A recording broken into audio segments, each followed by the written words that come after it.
Hello and welcome back. I hope we're all well. So today in this video, I'm going to be doing something very different indeed. I'm going to be changing this overlocker into a badge edging machine. By the end of this video, it'll either work marvellously or I'll have proved my haters right in the fact that it can never be done. Why do I want to do this? Well, obviously, as most of you know, I have a chain stitch embroidery machine. And I want to start making badges with my chain stitch embroidery machine to sell, just as a bit of a sideline.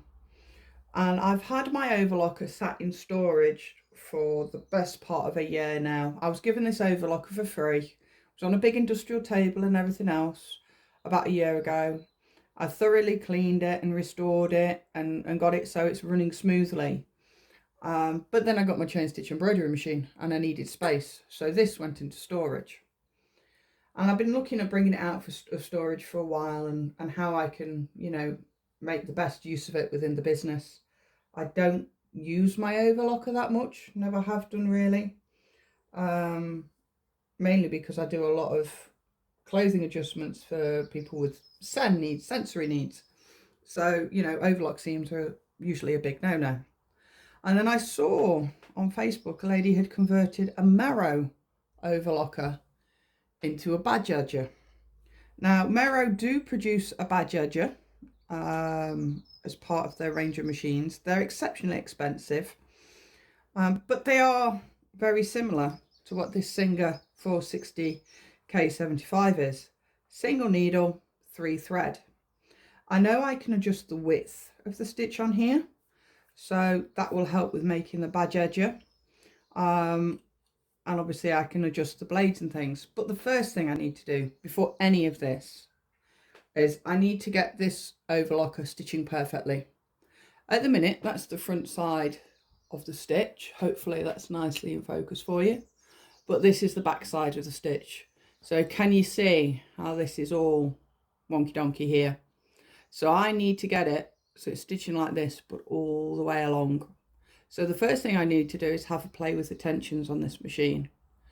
So as part of the process of getting it right with the tension, what I have done is I have changed 2 of the thread colours. So this white thread here is the needle thread. The blue thread is for the left looper and the pink thread is for the right looper. And I need to adjust all these tensions to make sure, or at least to get the machine stitching beautifully. Now, as I said, the pink thread, which is the right looper, looks pretty good at the moment. But the blue thread and the white thread, that ain't so hot, is it? So give me a bit of time. Let me get this set up and then we'll move on to the next step. One thing I was told by a gentleman who I was discussing this with yesterday is do not be afraid of adjusting any of the dials because, I know tension adjustments, particularly on industrial machines where there's no numbers and you've got nothing to go off, can be quite daunting. And when you read the manual for this machine, it just says, make sure the tension is as loose as possible to give the best stitch. Which isn't very descriptive, is it really? So yeah, I'm going to have a play. I'm going to get the tension right. And then we're going to have a look at the adjustments we need to make to turn this into a badge edger. So I've just spent about an hour fiddling with the tensions. As you can see now, I'm getting a really nice overlocker stitch. Might need tweaking ever so slightly more. But the next thing I'm going to do, because obviously, like I say, I'm converting this into a badge edging machine. I need to adjust the cutting blades. So let me just lift this out of here and open this up. It should move to the side a bit. So you've got a top cutting blade and a bottom cutting blade here. So what I need to do is I need to remove the top cutting blade, which is just basically loosening this screw here. And then I need to lift the bottom cutting blade up so I can use it as an edge guide for when I'm doing badge edging. So what would happen is as I feed the badge into the machine, it just runs along the metal part that is part of the cutting blade. Yeah, so that's the next step that I'm going to do. So I'm just going to remove the top cutting blade, which involves slackening this screw off here. I have to take this whole piece off. So that's removed the top cutting blade. I'm going to put this piece back on so I know where it is and I know it's safe. I'm just going to screw that in there. I mean, another option could be, rather than removing the whole cutting blade, just to move it back and out of the way. I'd rather have it out of the machine, just so I know what I'm dealing with. As I say, I'll just pop these bits in here, back on, just to hold everything together, keep it all in one place. I don't want to lose any parts to this machine, because trying to find parts in the future is not going to be easy. It is a very, very, very old overlocker, you know, so I'll just put that there for now. It doesn't matter that it's not set up perfectly. And the next thing I'm going to do is I'm going to move this bottom cutting blade up, so I need to loosen that bolt there.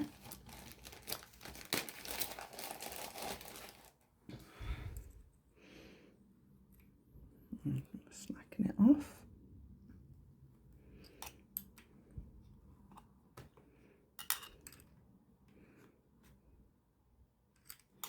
It doesn't need to go quite that high.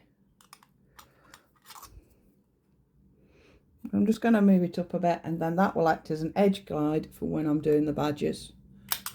So I'm just going to tighten this up, and then I'm going to just test that again with the edge guide in position. And then the next thing we need to figure out for this machine is where we adjust our stitch length. There should be a screw somewhere, but I am having to rely on probably not the best of manuals that you can get, because it's a downloaded manual, very old downloaded manual for this machine, and a lot of the diagrams are illegible. So let's just give it a test with the edger in place, and then we'll have a look at adjusting the stitch length.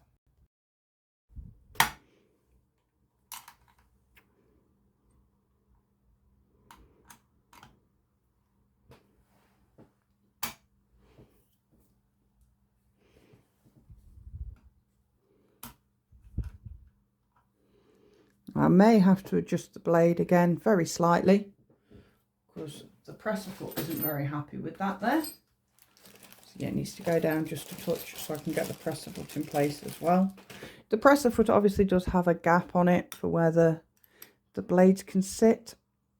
Let me slacken the blade off. Lift the presser foot up, move it to the side.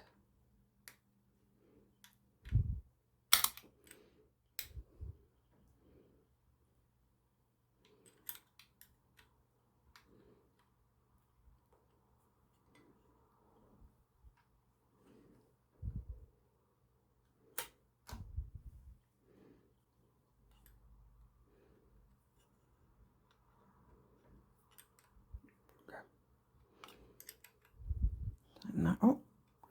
So let's give this a little bit of a test run. I need to plug the machine back in.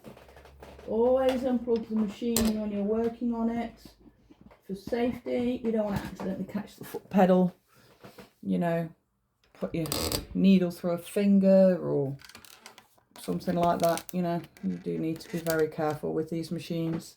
They are industrial machines, and if they decide they're going to bite, it's going to hurt.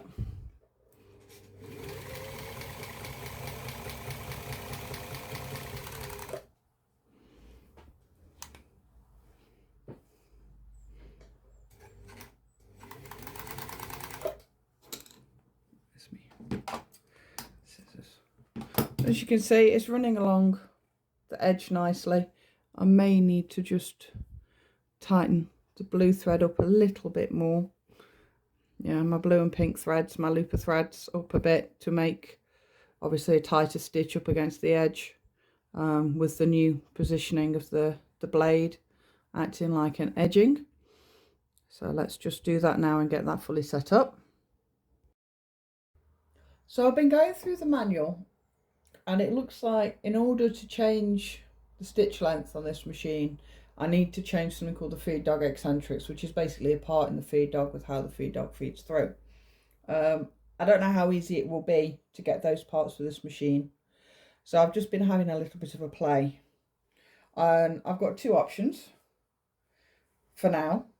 If I can't source parts, One is I edge my badges with just this standard sort of overlocking looking edge that I think is quite pretty, particularly if you're using a dual colour like this is. That's quite funky. Or I can just go over it a few times, you know. This isn't the neatest example.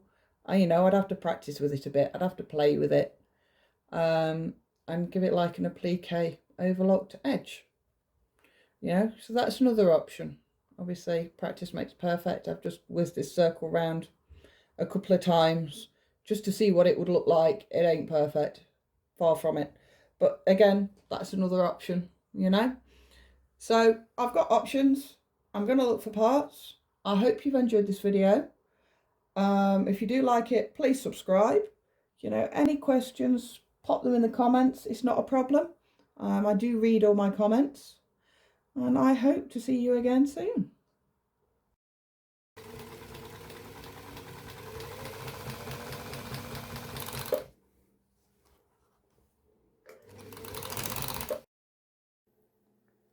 If you like this video, please like, share and subscribe, and I'll see you again soon.